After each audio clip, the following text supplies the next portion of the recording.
तुर्की ने जिस रूसी विमान को मार गिराया था उसके जिंदा बचे पायलट मुरख्तिन ने कहा है कि वो अपने सहयोगी पायलट की मौत का बदला लेगा। तुर्की ने जब रूस के लड़ाकू विमान को निशाना बनाया था तो विमान के दोनों पायलट पैराशूट के जरिए नीचे कूद गए थे, लेकिन जमीन पर उतरते ही एक पायलट को सीरिया सरकार के खिलाफ लड़ रहे विद्रोहियों ने मार डाला था। दूसरा पायलट बच गया था। वो कह रहा है कि अपने को पायलट की मौत का वो बदला लेगा। दूसरा पायलट कैप्टन मुरख्तिन कई घंटों तक वहां के जंगलों में फंसा रहा।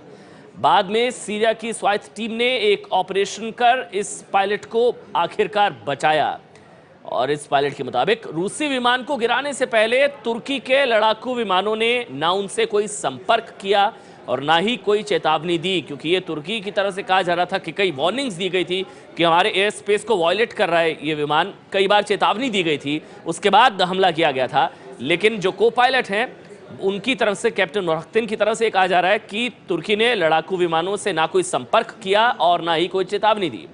पायलट का यह भी दावा है कि जिस वक्त हमला हुआ उस वक्त वो साफ देख सकता था कि उनके विमान के तुर्की की सीमा में घुसने का कोई खतरा नहीं था, यानी कि एयर स्पेस को वायलेट नहीं कर रहा था रूस का विमान। ये अब को पायलट की तरफ से कहा जा रहा है।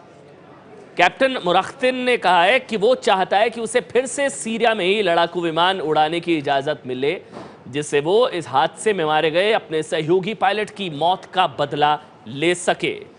तस्वीर आप देख रहे हैं, तुर्की ने जिस तरह से विमान को गिराया और अब पायलट की मौत का बदला लेने की बात करें कैप्टन मुरख्तिन। आईएस के खिलाफ चल रहे अंतर्राष्ट्रीय अभियान से 2 दिन पहले एक नया अंतर्राष्ट्रीय संकट पैदा हो गया था। दरअसल सीरिया में आईएस पर हमले के लिए गया रूस का एक विमान तुर्की ने मार गिराया। आपको बता दें, पुतिन ने इसे पीठ में छुरा घोंपना बताया था। इस लड़ाकू विमान के गिरने को रूस के राष्ट्रपति पुतिन ने आतंकियों के साथियों का पीठ में छुरा घोंपना बताया तो दुनिया समझ गई गंभीर संकट खड़ा हो गया है, क्योंकि पुतिन ने तुर्की को आतंकियों का साथी बताया है। आईएस के खिलाफ अंतर्राष्ट्रीय अभियान को सबसे बड़ा झटका आईएस ने नहीं बल्कि तुर्की ने आज जो किया उसने दिया है। सीरिया में आईएस के खिलाफ अभियान में लगे रूस के इस सुखोई Su-24 विमान को आईएस ने नहीं बल्कि पड़ोसी देश तुर्की की वायुसेना ने मार गिराया। खबरें आ रही हैं कि दोनों पायलट पैराशूट के जरिए विमान से तो कूद गए, लेकिन जमीन पर उतरते ही एक पायलट को सीरिया सरकार के खिलाफ लड़ रहे विद्रोहियों ने मार डाला और दूसरे पायलट का अभी तक पता नहीं चल पाया है। रूस ने भौहें तानी तो तुर्की ने भी विरोध जताने के लिए रूसी राजदूत को तलब किया। तुर्की का आरोप है कि रूस का विमान उसकी वायु सीमा में घुस आया था तो तुर्की की वायुसेना के F-16 विमानों ने उसे मार गिराया, जबकि रूस ने इससे इनकार किया है। तुर्की नाटो यानी नॉर्थ अटलांटिक ट्रीटी ऑर्गेनाइजेशन में अमेरिका के साथ है और अमेरिका के साथ उसका सैन्य समझौता है। घटना के बाद नाटो की आपात बैठक बुलाई गई। रूस सीरिया की सरकार की मदद करते हुए सीरिया में आईएस के खिलाफ पहले से हमले कर रहा था और पेरिस हमलों के बाद अमेरिका भी इस अभियान के करीब आ रहा था, लेकिन तुर्की के रूस के विमान को गिराने से आईएस के खिलाफ अंतर्राष्ट्रीय एकजुटता को धक्का लगने का खतरा बन गया है। जी, आईएस के खिलाफ जो अंतर्राष्ट्रीय एकता देखने को मिल रही थी उसको एक बड़े धक्के के तौर पर देखा गया और उसके बाद थर्ड वर्ल्ड वॉर की भी बातें होने लगी। क्या दुनिया एक बार फिर विश्व युद्ध के मुहाने पर खड़ी है? क्या सीरिया की जमीन से तीसरे विश्व युद्ध का शंखनाद सुनाई दे रहा है? दुनिया भर के देशों और सुरक्षा विशेषज्ञों को ये सवाल सता रहा है। आईएस के गढ़ सीरिया को लेकर तुर्की और रूस के बीच लगातार तनाव बढ़ रहा है और इसी के बाद आशंका जताई जा रही है कि अगर रूस और तुर्की ने संयम नहीं बरता तो दुनिया एक बार फिर जंग के मैदान में तब्दील हो सकती है।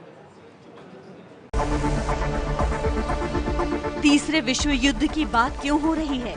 सीरिया में आईएस के आतंकियों पर हमला करने जा रहे रूस के विमान को सीरिया के पड़ोसी मुल्क तुर्की ने मार गिराया है। तुर्की का दावा है कि उसने अपनी हवाई सीमा में गैर कानूनी तरीके से घुस आए रूसी विमान को बाहर जाने की चेतावनी देने के बाद मार गिराया। ये घटना एक बड़े अंतर्राष्ट्रीय संघर्ष में बदल सकती है। रूसी विमान पर तुर्की हमले का क्या असर हुआ? अपने विमान पर तुर्की के हमले पर रूस तिलमिला गया है। उसने कहा है कि तुर्की ने आईएस के आतंकवादियों का साथ देने के लिए उसके विमान पर सीरिया की सीमा के भीतर जानबूझकर हमला किया। दूसरी तरफ तुर्की की ओर से नाटो देशों ने रूस को संयम बरतने की धमकी दे दी है। तुर्की और रूस के झगड़े से तीसरा विश्व युद्ध क्यों हो सकता है? तुर्की सीरिया की बशर अल असद सरकार को हटाना चाहता है और रूस असद सरकार को बचाना। दोनों देशों के बीच ये तनाव अब रूसी विमान पर हमले के बाद जंग में बदल सकता है। जंग हुई तो तुर्की के पक्ष में अमेरिका और यूरोप समेत 28 देशों का संगठन नेटो युद्ध में कूद सकता है। अमेरिका यूक्रेन में बागियों की मदद करने की वजह से भी रूस से नाराज है। ऐसे में ये मामला सिर्फ रूस और तुर्की के बीच सीमित नहीं रहेगा। तुर्की के खिलाफ जंग में रूस का साथ कौन देगा? रूस और तुर्की की जंग से दुनिया 2 अंतर्राष्ट्रीय खेमों में बंट जाएगी। रूस का साथ ईरान, चीन और करीब 70,000 से ज्यादा देश देंगे। तुर्की के साथ अमेरिका और करीब 80 देश जंग के मैदान में आ सकते हैं। भारत समेत सिर्फ 11 देश ही युद्ध से दूरी बनाए रख सकते हैं। क्या तीसरे विश्व युद्ध की आशंका टल सकती है?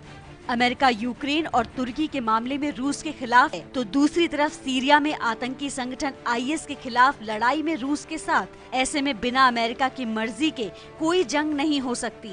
दूसरी तरफ तुर्की का 60% ईंधन रूस से ही आता है, इसलिए तुर्की के लिए रूस से युद्ध का फैसला आसान नहीं होगा। और अब आईएसआईएस को लेकर कई देशों की इस तरह से गोलबंदी भी देखने को मिल सकती है, लेकिन आईएसआईएस का खतरा लगातार बढ़ता जा रहा है और भारत भी इससे अछूता नहीं है। पाकिस्तान से लगी देश की सरहद पर आतंकी संगठन आईएसआईएस की निगाह लगी हुई है। बॉर्डर सिक्योरिटी फोर्स बीएसएफ ने दावा किया कि अंतर्राष्ट्रीय सीमा और एलओसी पर आईएसआईएस पाकिस्तानी आतंकवादियों की मदद कर सकता है। इससे पहले सेना के एक बड़े अधिकारी ने भी ऐसा ही दावा किया था।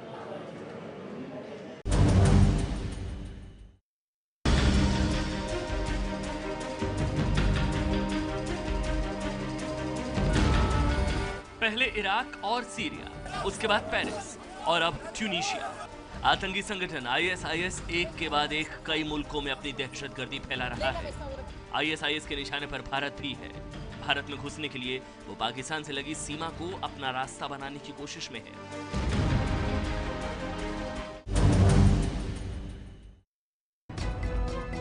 बॉर्डर सिक्योरिटी फोर्स यानी कि बीएसएफ के मुताबिक आईएसआईएस जम्मू कश्मीर में अंतर्राष्ट्रीय सीमा और एलओसी से पाकिस्तानी आतंकवादियों की मदद से घुसपैठ की फिराक में है। आईएसआईएस इसके लिए पाकिस्तानी आतंकी संगठनों की मदद भी कर रहा है। ऐसा माना जा रहा है कि आईएस अभी पाकिस्तान टेररिस्ट को सपोर्ट करेगी, जो कि एलसी और आईबी पे ऑपरेट कर रहे हैं, उनको सपोर्ट कर सकती है। ये अभी सब इंटेलिजेंसियां मान रही हैं और इसका इनपुट भी है कि कर सकती हैं। इससे पहले सेना ने भी आगाह किया था कि देश में घुसपैठ के लिए आईएसआईएस पाकिस्तानी आतंकी संगठन लश्कर-ए-तैयबा से हाथ मिला सकता है। सेना के 16 कोर डिवीजन के जनरल कमांडिंग अफसर ने बताया था कि पाकिस्तान के कब्जे वाले कश्मीर में आईएसआईएस आतंकवादियों को तैयार कर रहा है। जो कोई भी नाम हो, चाहे आईसिस हो या एलईटी हो या एचएम हो, जो भी है, अगर अटैक करे फाइनल जो रिजल्ट है तो वही होगा। वो फाइनल रिजल्ट हमको उसके अगेंस्ट गार्ड करना है। बीएसएफ ने यह भी दावा किया कि भारत का दुश्मन नंबर 1 26/11 मुंबई हमलों का मास्टरमाइंड हाफिज मोहम्मद सईद लगातार पाकिस्तानी सीमा के आतंकी ट्रेनिंग कैंप्स का दौरा करता है। अभी हाल ही में कुछ ऐसा रिपोर्ट्स था कि जगह जगह पे टेररिस्ट के कैंप्स में ये मोटिवेशनल स्पीचें दी जाती हैं कि हमने करना है, कुछ करना है, करते रहना है, वगैरह वगैरह। तो ये चला लगा, इसमें इजाफा जरूर हुआ है। बीएसएफ और सेना के दावों पर यकीन करें तो आईएसआईएस पाकिस्तान में अपनी पहुंच बना चुका है, जो भारत के लिए बड़े खतरे से कम नहीं है। और इस तरह की भी खबरें मिल रही हैं खुफिया विभाग के जरिए सूत्रों के हवाले से कि एमएचए को भी अलर्ट किया गया है और ये जानकारी दी गई है कि जैश-ए-मोहम्मद, लश्कर-ए-तैयबा और हिजबुल मुजाहिदीन की एक बैठक भी कराई जा रही है आईएसआईएस की तरफ से, ताकि आईएसआईएस को भारत में घुसने में ये तीनों संगठन, आतंकवादी संगठन, मदद कर सके।